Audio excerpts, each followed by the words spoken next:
السلام عليكم الغزالات ديالي، ومرحبا بكم معايا في فيديو جديد بعد غيبه طويله لظروف صحيه. والحمد لله. اليوم كيف كتشوفوا غنحضر لكم طاجين ديال الحوت او السمك.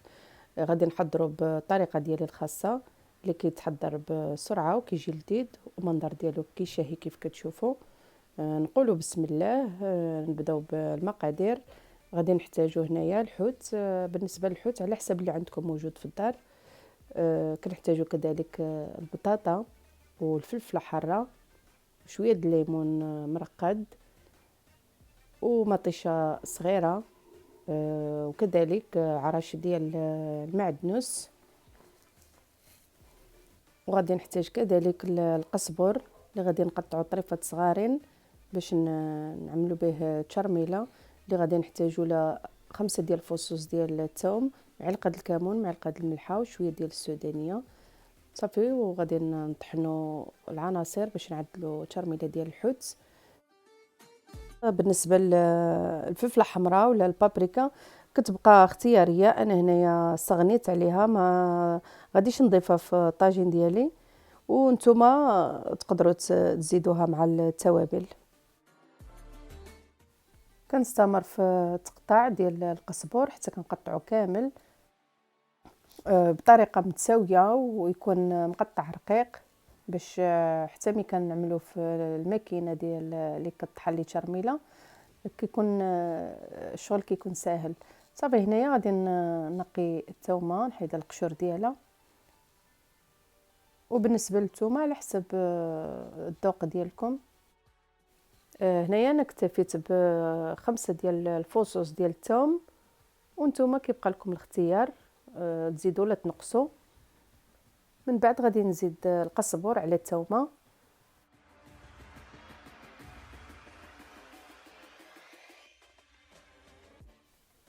غادي نضيف كذلك التوابل اللي هي معلقه ديال الملحه، معلقه الكمون، شويه السودانيه، وكذلك عندي هنايا كاس ديال زيت الزيتون. غادي نضيف غير النص دابا، ومن بعد غادي نضيف النص الثاني، نص الكاس. هنايا زيت الفلفله حاره، فلفله حمراء وفلفله خضراء. فلفله حمراء باش كتعطي داك اللون للتشرميله ديال الحوت. وغادي نطحنوا كلشي في الخلاط الكهربائي.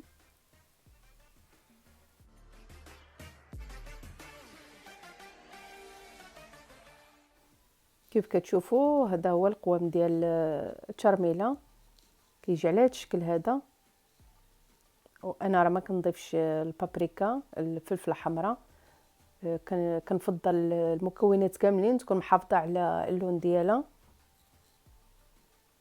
هنايا كناخذ شويه ديال التشرميله على حسب القياس ديالي، وغادي نشبر البطاطا اللي نقيتها وغسلتها مزيان. غادي نقطعها دوائر على هذا الشكل هذا.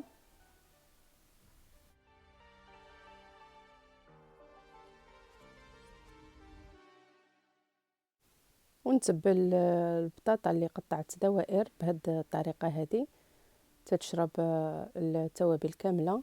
وبالنسبه للسمك ديال البطاطا راه قطعتها متوسطه ماشي غليظه باش ما كتاخذش وقت بزاف في الطياب. وكيف كتعرفوا حتى الحوت راه هو ما كيتعطلش في الطياب. هنا عندي بلاطو اينوكس اللي غادي ندخلو الفران. هنايا كنفرش هاد المعدنوس بهذه الطريقه هذه، ومن بعد غادي نفرش كذلك دوائر ديال البطاطا على الجوانب.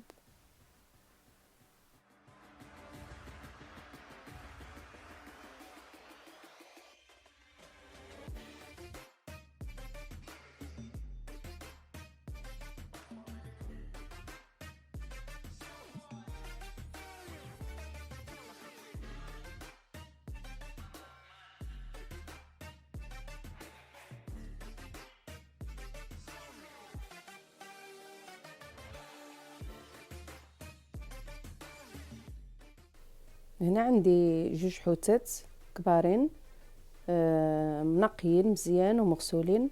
غادي نقطعهم من الجهه الفوقانيه على هذا الشكل هذا. باش من نشرملهم ندخل لهم تشرميله مزيان. وندوز الحوته الثانيه اللي غادي نقطعها بنفس الطريقه، غير هي غادي نعكسها على الجهه المعاكسه، نقطعها بنفس الطريقه. ومن بعد نشرملهم مزيان بالتشرميله اللي حضرت معكم. كيف كتشوفوا الحوته مغسوله مزيان ومنقيه. غادي نحط الحوته الاولى بهذه الطريقه هذه، وندوز نشرمل الحوته الثانيه.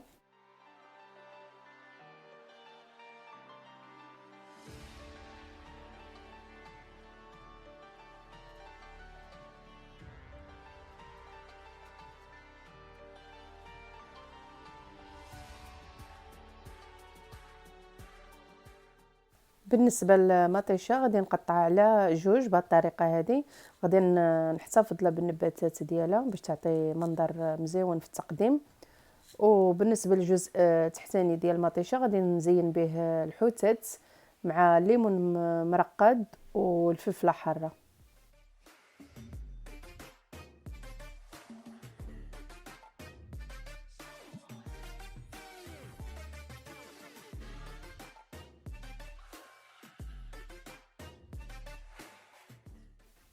من بعد غادي ناخذ ديك التتبيله اللي بقات لي من التشرميله اللي شرملت بها الحوت، غادي نضيف عليها ديك نص كاس ديال زيت البلديه اللي بقى لي، وغادي نضيف كذلك نص كاس صغير ما كاملش ديال الماء اللي غادي يكون كافي باش يطيب فيها الطاجين.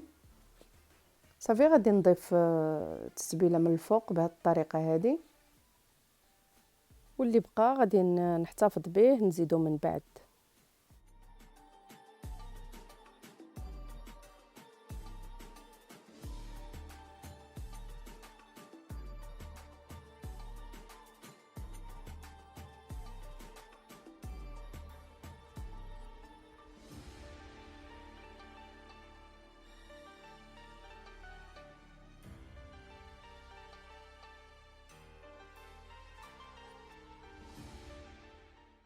بعد ما ساليت الطاجين ديال الحوت غادي نحطو فوق البوطه يطيب غير شويه ديك ربع ساعه هيداك.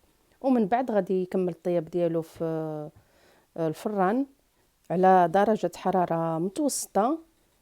ومره مره نشوفوه الى نشف نزيدوا له شويه ديال الماء، وديك نص الكاس ديال الماء صغير اللي ضفت راه هو كافي باش الطاجين يطيب على خاطرو. كيف كتعرفوا مطيشه راه كتطلق الماء والحوت كذلك حتى هو راه كيطلق الماء. غادي نخليو الطاجين ديالنا يطيب على خاطرو على نار متوسطه. ومن بعد غادي ندخلوه الفران يكمل طياب. وهذا هو الشكل ديالو النهائي بعد ما خرجناه من الفران. كيف كتشوفوا المنظر ديالو رائع وكيشهي. ورانا قلت لكم غير داك نص كاس ديال الماء هو اللي زدت، راه ما زدتش عليه اكثر. حبايب ديالي هذا هو الطاجين ديال الحوت اللي رافقته بالبطاطا ومطيشه والفلفله حاره والليمون مرقد او الليمون مسير، كيجي على هذا الشكل هذا. كنتمنى تكونوا استمتعتوا بالفيديو وتبعتوا المراحل. تشاركوه مع الاحباب ديالكم مع الاصدقاء، وكنتمنى هذا الفيديو هذا يلقاكم بخير وعلى خير وفي احسن الاحوال ان شاء الله. السلام عليكم، نتلاقاو في فيديو جديد ولا فلوق جديد مع ملك فلوق.